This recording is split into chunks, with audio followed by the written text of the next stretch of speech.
وَالَّذِينَ يَقُولُونَ رَبَّنَا اصْرِفْ عَنَّا عَذَابَ جَهَنَّمَ. It's so beautiful, this category. There's a group of people Allah loves because the only thing, they just ask Allah, Ya Allah, I don't want to see Jahannam. I don't want to take me away from Jahannam. I don't want to be turned away from it. إِنَّ عَذَابَهَا كَانَ غَرَامًا إِنَّهَا سَاءَتْ مُسْتَقَرًّا وَمُقَامًا. Its penalty is very heavy. It's a huge penalty. I can't bear it. I can't even think about Jahannam. It is a terrible place to be for a little while or for a long time. I have to explain this part to all of you. It is a terrible place to be, mustaqarran, for a little while, wa muqaman, long term. Now, there are some people, like I'm sure you've seen this on YouTube if you follow my videos. There was a young girl in Florida at a youth program. She asked me a question. She wrote it down. She said, I do a lot of haram things. But I'm not going to hell forever, right? Because I'm Muslim. So even if I do go to hell, it will not be forever. This dua says, I don't want to go to Jahannam, not for a long time, not for a short time. I don't want to see it. Allah loves the people who understand that they don't want any part of Jahannam, short or long. There are some Muslims who say, of course I don't want to go to Jahannam forever, but I don't know, one weekend, maybe we can do that much haram. You know, this is from the Jews, أَيَّامًا مَعْدُودَاتٍ. They said a few days, we can handle it. I mean, come on. You know, after that is the Jannah, man. It's okay. So then you party here, you pay one weekend price, and then you go back to Jannah. What's the big deal? Allah says, those are not Ibadur Rahman.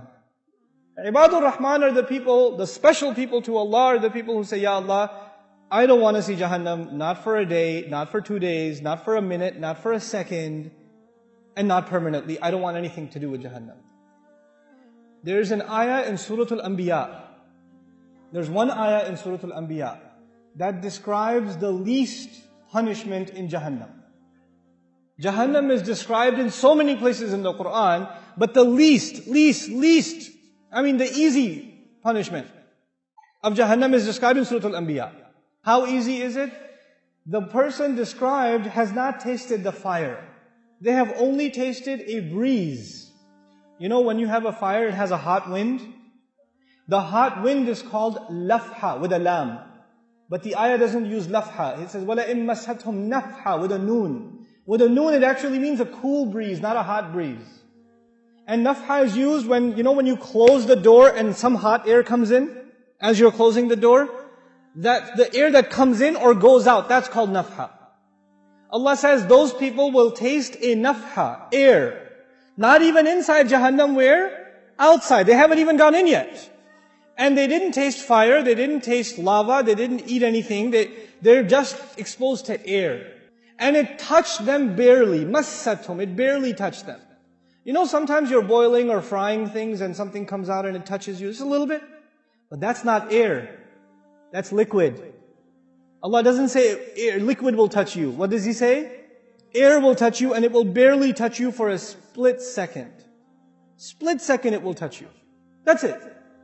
And it won't even be the full-fledged air. It will be not nafhatu adhabi rabbik. It will be nafhatun min adhabi rabbik, min littaqleel. It's to make it very little bit of air. It's just tiny little bit. So it's not even the whole door was opened and the wind came in. It was like a tiny little, you know how you have window inside the window? A little bit of it opened and a little bit of an air came out and you felt it on your skin just for a split second. And then this is the only torture this person received. There is nothing else yet. And they're not even in hell yet. They're still outside. That's evident from the word nafha. He says, Ya waylana, the person swears, I have never felt more torture ever in my life. This is the worst, I must be in the worst part of hell. Wayl, the Rasul ﷺ describes wayl as the worst part of hellfire, so scary that hell itself is afraid of it. Jahannam is afraid of wayl.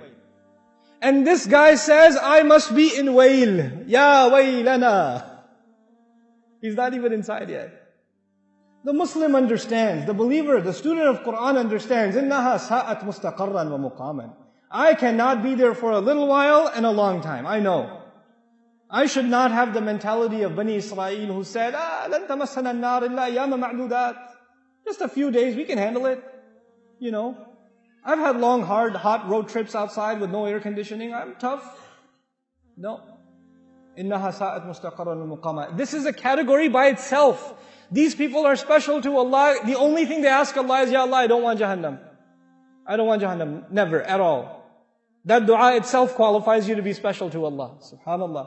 What a mercy from Allah. قل يا عبادي الذين أسرفوا على أنفسهم لا تقنطوا من رحمة الله. قل يا عبادي الذين أسرفوا على أنفسهم لا تقنطوا من رحمة الله.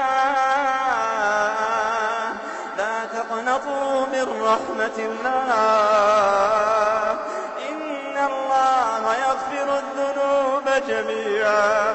إن الله يغفر الذنوب جميعا.